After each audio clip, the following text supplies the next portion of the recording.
Mark, thanks. There are so many New Year's resolutions to choose from to start your year off right, and one of those ways is getting control of your finances. And here to help us get on the right track to a financially sound 2023 is Scott Lynn, a financial advisor with BCS Wealth Management. Thank you so much for being here. Absolutely, thank you. This is a topic that a lot of people don't discuss because they either don't know what to they just don't know how to get started. So let's start out with just a financial plan. How important is it to have a financial plan, and what does it encompass? Sure, yeah, so the financial plan really is the most important piece, I think, of investing. So, what it helps you do is it helps you establish your goals. Gets the goals kind of down on paper and knows what it is that you're trying to shoot for, what you're trying to attain and achieve with your resources.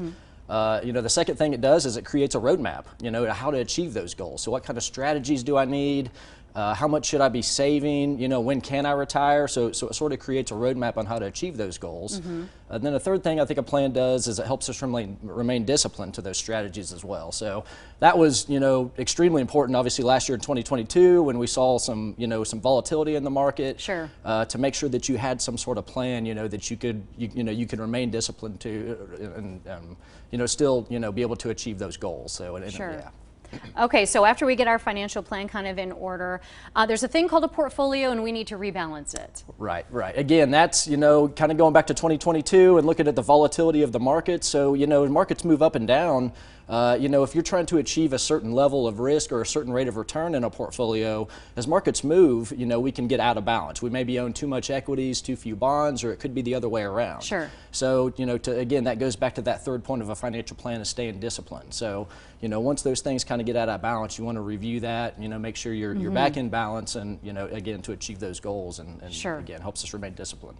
Okay, let's talk about some free money right now. Those who are eligible can get a company match for their retirement plans. Talk about that a little bit. Absolutely. So yeah, a lot of companies that have 401ks or 403bs, if you put a certain percentage into those retirement plans, they'll actually match you. A lot of companies maybe, the first 3% that you contribute of your earnings, they'll match up to 3%. Some companies might go as high as 6%. So, that's if you're not doing at least that amount, you're kind of leaving free money on the table. So that's absolutely something that we would recommend folks do. We definitely don't want to leave any money on the table. That's right. That's right. All right, let's talk about retirement account contributions, because a lot of places have this and it's really important, and that can help us achieve one of our goals in our financial plan. Yeah. The reason I wanted to kind of speak about IRAs and Roth IRA contributions is the IRS is actually increasing the limits that folks can put into those accounts this year. So, wow. For folks under 50, you can put up to $6,500. That's an increase from 2022 of $6,000. Mm-hmm. Folks over 50, you can contribute up to $7,500. And that's actually, across the board, your SEP IRAs and simple IRAs that self-employed folks might have, those contribution limits have increased as well. So probably a good time to kind of review that for 2023 and making sure you're taking full advantage of those kinds of plans.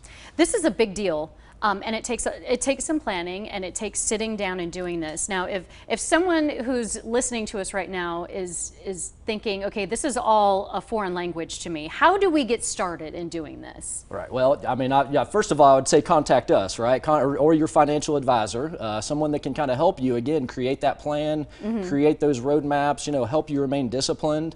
Obviously, the internet is a good resource too Sure. to be able to do, mm-hmm. some of that research yourself as well. But yeah, I'd obviously recommend contact your financial advisor and let them help you kind of get started and help you achieve your goals.